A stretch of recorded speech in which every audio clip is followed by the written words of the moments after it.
The record this time is Detroit, like 5 or 6 hours drive. Pretty much everyone else is local, other than Max coming from Wisconsin.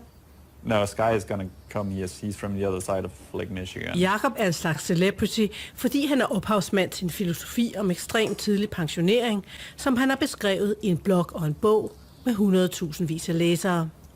Filosofien kalder han Early Retirement Extreme.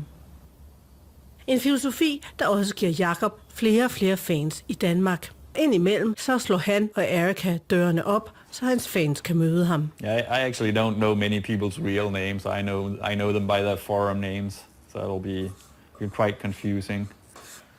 Det jeg er kendt for, det er, at jeg har været i stand til at spare over 80% af min indkomst op, min forholdsvis normale indkomst, hvilket så igen rent matematisk havde den konsekvens, at jeg blev finansielt uafhængig, da jeg var 30 år gammel, og